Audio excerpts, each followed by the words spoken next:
Anthropic has announced their newest model, Claude Mythos. The model is very good in cybersecurity tasks. It could outperform all other Anthropic models like Opus, and they could also find many different zero-day vulnerabilities in software like OpenBSD and FreeBSD. Despite the outstanding results, Anthropic decided to not release this model to everyone. They are actually doing a closed program with specific partners to test it. Behind this decision to not make this public available, there is a marketing idea behind that the model would be too dangerous to be released, or that bad actors would use this model to explore and to exploit existing systems. So they are kind of doing this in batches with close partners to first have a good idea behind the impact and the results with this model. But a different view on that one would be that the model is just too expensive and maybe you can use that as a marketing strategy. Despite those different views and all these narratives around the release of that model, I would like to read with you an interesting article created by Isley, a company that have a agentic or maybe an AI system that relies on many different models, low-cost models and everything, and they explore some of the achievements that Mythos could do, and they could replicate the results with their system and with different models. So I'd like to read this article with you. Let's take a look on it and see what they could achieve and what is the takeaways already have highlighted that. So let's go. The article is called AI Cybersecurity After Mythos, the Jagged Frontier. As I said, I already highlighted a couple of takeaways, so let's read it together. This is important work and the mission is one we share. We have spent the past year building and operating an AI system that discovers, validates, and patches zero-day vulnerabilities in a critical open source software.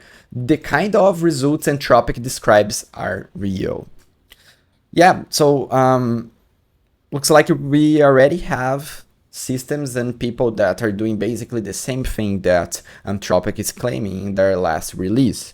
Let's continue. But there is what we found when we tested. We took the specific vulnerabilities Anthropic showcased in their announcement, isolated the relevant code, and run them through small, cheap, open-weight models. Those models recover much of the same analysis. 8 of 8 models detect Mythos flagship FreeBSD exploit, including one with only 3.6 billion active parameter costing 0.11 per million tokens, 11 cents. A 5.1B active open model recovered the card chain of the 27-year-old OpenBSD bug. And on a basic security reasoning task, small open models outperform most frontier models from every major job. The capability rank is reshuffled completely across tasks. There is no stable best model across cybersecurity tasks. The capability frontier is jagged. This points to a more nuanced picture than one model changing everything. The rest of this post presents the evidence and detail. In my understanding, this test is not really comparable to the Anthropic's test because the Anthropic one, they really found zero-day vulnerabilities. They didn't know where those vulnerabilities would be. And in this case right here, they know exactly in which files they would find that vulnerability.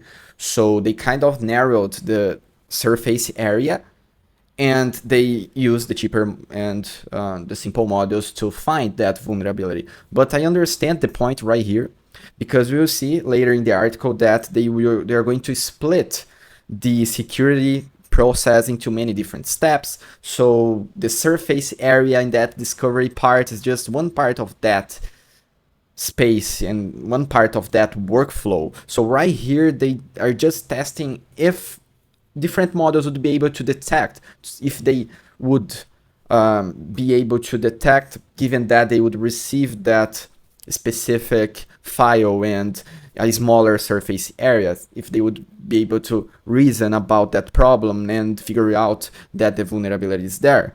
So at some point, I think that it's very interesting, the test that they did, but I don't think that is really interchangeable. Let's move on. At Isley, we have been running a discovery and remediation system against live targets since mid-2025. OpenSSL, Cur, and OpenClaw are example of projects that are already using their technology.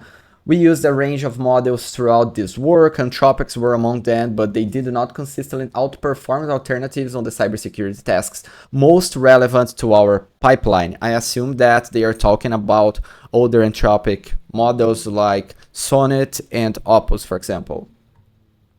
Closing the loop from discovery through accepted patch in a way that earns trust. The mission that Project Glasswing announced in April 2026 is one we have been executing since mid-2025. So what I think they are suggesting here is that, okay, the results are good, they are outstanding results, but this is something that we are doing since mid last year. We did it first, and we are probably doing that, spending less tokens in the process.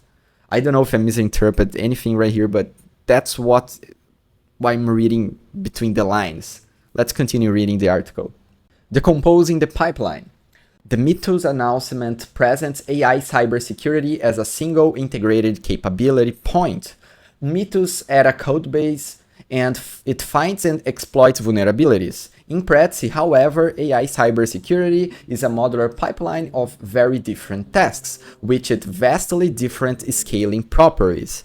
And here they point different parts of that pipeline, like scanning, the vulnerability detection, triage and verification, patch generation, and exploit constructions. I think it's very interesting to detect those different parts of a workflow or a subtask. It's really interesting because, as they state right here, that each one of them vastly different scaling properties. That means that if we split this security workflow, we could choose different modules in different parts of the problem. That is going to save a lot of tokens, and we can optimize and we can even achieve better results. And the way that Mythos was released is this gigantic black box, very probably expensive. That's one of the reasons I believe that they didn't release that model, and maybe Anthropic doesn't have like the right incentive to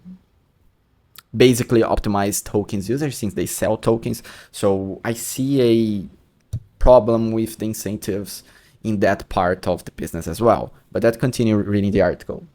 The Anthropic announcement blends this into a single narrative, which can create the impression that all of them require frontier scale intelligence. Our practical experience on the frontier of AI security suggests that the reality is very uneven. We view the production function for AI cybersecurity as having multiple inputs: intelligence per token, tokens per dollar, tokens per second, and the security expertise embedded in the scaffold and organization that orchestrates at all of it. Anthropic is undoubtedly maximizing the first input with Mythos, exactly what we're talking about. So they're kind of optimizing the general result, but they are not really putting that much effort into the tokens per dollar, the tokens per second, and everything else. And we have a strong statement right here that I kind of agree with that.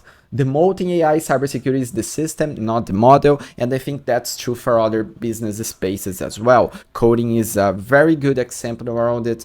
I was using, for example, Cursor for coding a couple of months ago, and then I switched to Claude Code, and I did that because I could achieve better results with Claude Code, even though I was using the same model. By the way, I use Sonnet for coding. Sometimes I use Opus, but it's too expensive. But anyway, the same model, Sonnet in Cursor and Claude Code, has a different experience and a different result. And I believe that is because of the AI system that runs behind that, which is the coding agent.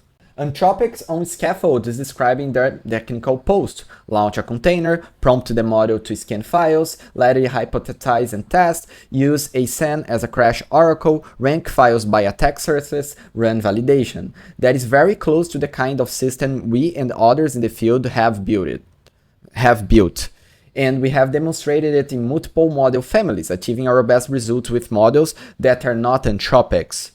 The value lies in the targeting, the iterative deepening, the validation, the triage, the maintainer trust. The public evidence so far does not suggest that these workflows must be coupled to one specific frontier model.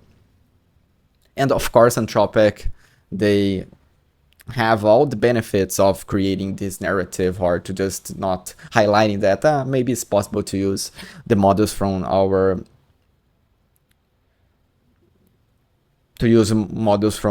companies or open source models, of course.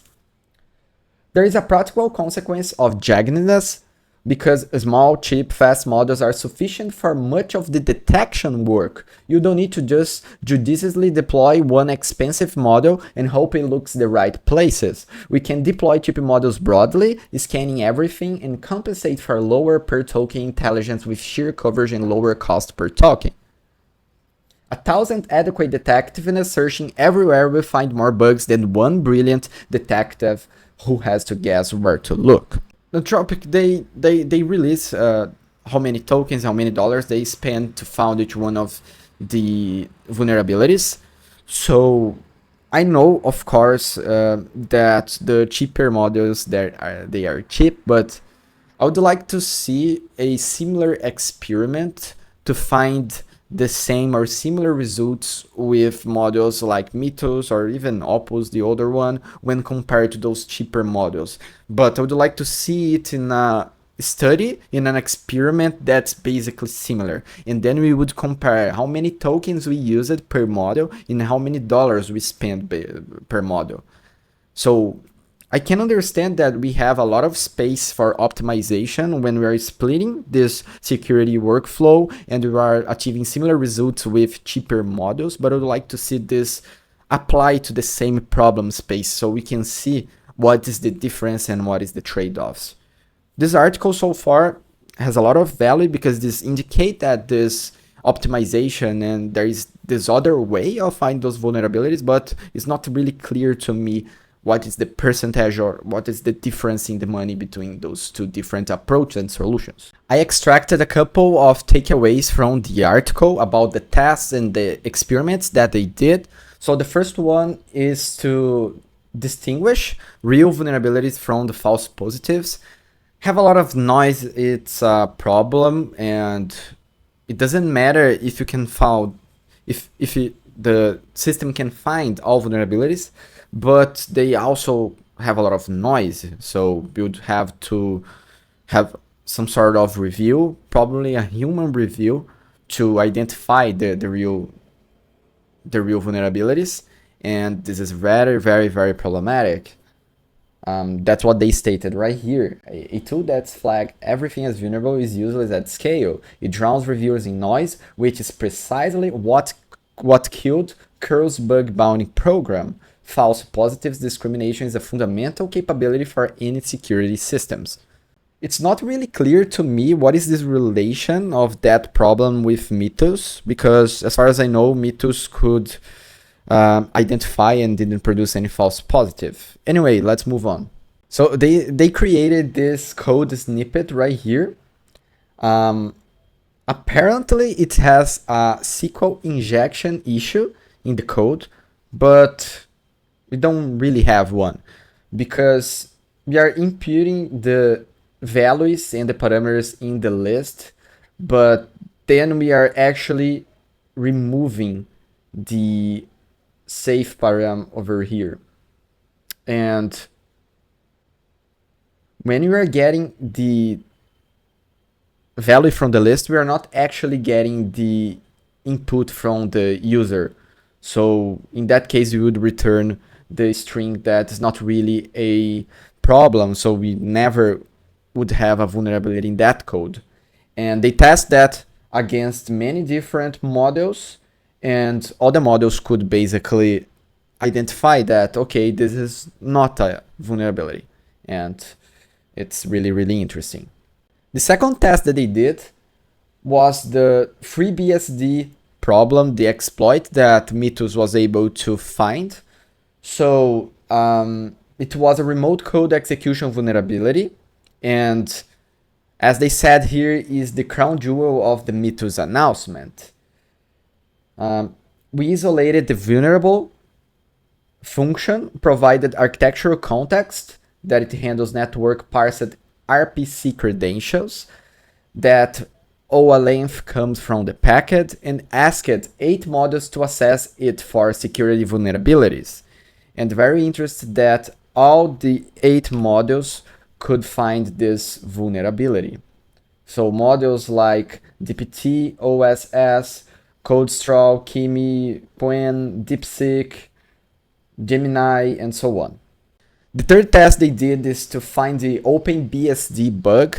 The 27-year-old OpenBSD TCP SEC vulnerability is the most technically subtle example in Anthropic's post. Results: single zero-shot API call. So if I got it correctly, they didn't use any system or any harness behind that. They are just doing zero-shot large language model calls to check if they could find that vulnerability. And some models could find it, not all of them, but some models like DeepSeek, like Gemma, and so on could find the problem. And actually DPTOSS could find all the different parts of the problem, like the null deref, like the missing lower bound, and the signed overflow, which is the part that I think they use to do the full exploit. So actually only the DPTOSS model was able to do the full chain, and they did some great here. The final takeaway: but the strongest version of the narrative that this work fundamentally depends on a restricted, unreleased frontier model looks overstated to us. If taken too literally, that framing could discourage that the organizations that should be adopting AI security tools today concentrate a critical defensive capability behind a single API and obscure the actual bottleneck, which is the security expertise and engineering required to turn model capabilities into trusted outcomes at scale. Based on the premise that the conclusion from the experiments that they did in this article are correct, I think their conclusion is correct as well. I think Anthropic has the incentives to basically create a model and release a model like a single tool to solve all the security issues and everything. I think this is part of the current AI market, because in the beginning, like 2 years ago, the models were focusing basically getting better and any different type of tasks. Then in the recent months, we noticed that companies start actually looking more straightforward to coding, because coding is where the money is where we have most of the enterprise customers. It's basically what is generating revenue. So it's very important to focus in that part. And right now we are seeing an over specialization. So not only coding, but security platforms. This is something that I was expecting to happen. I think 1 month ago, I've written one interesting article in my LinkedIn. I would like to read some key takeaways as well, because this relates with all the situations and all those different narratives that we have with Anthropic, with Mythos, and with isolating that article that we have read so far. This is my post. It's nothing related to this specific problem, but you get what I'm trying to say. So there is this loop.io. It is a catalog of failed startups. There is a lot of different lessons that you can learn over there. It's really interesting. I was taking a look in the history of different failed startups and noticed an interesting pattern. So #Pirate, a failed company, spent $150K building Instagram's hashtag optimization technology. Sophisticated algorithms. They had real value for users, but Instagram just updated a policy and boom, they were gone. Post-Rock invested $500,000+ perfecting Facebook post and timing algorithms. The tech worked, they had customers, the product was solid, but then Facebook made a different policy change and boom, they were gone. Neither of those companies failed because they execute things poorly, because they didn't have customers, but because they built their platform around a technology, a single foundation that they don't control. And this can be really, really, really problematic. So we have many new startups built on top of OpenAI and Anthropic APIs, nice products, real user value, solid execution, but built entirely on someone else's foundation. I expect to see more of those disputes in the tech market happening in the next months and years. I expect to see the big players, the big area players, try to expand their area.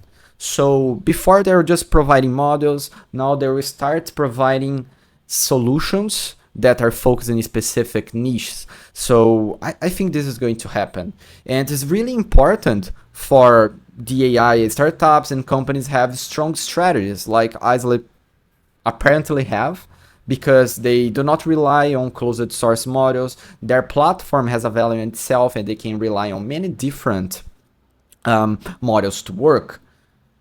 If for some reason tomorrow Anthropic just block their access to their models, they could continue to operate. I think there is a very strong lesson behind that. Of course, I mean, I don't know if the open source models will continue to be developed and produced and improved. That's a point that we need to understand and need to watch. And there is a risk involved behind that. But I think that's the best that the companies can do at the moment. But I would expect to see they increasing and building solutions that already exist and kind of getting their customer to themselves. They start to expand it to have more customers, and this battle and this dispute over those specific customers, it's inevitable in my opinion. That's what I expect to see in the market for the next months and next years. So what do you think about it? Leave in the comments below. I'd like to hear your opinion about that. And if you reach that point in the video, thank you. If you could like and subscribe in the video, I would appreciate that. So thank you and see you in the next video.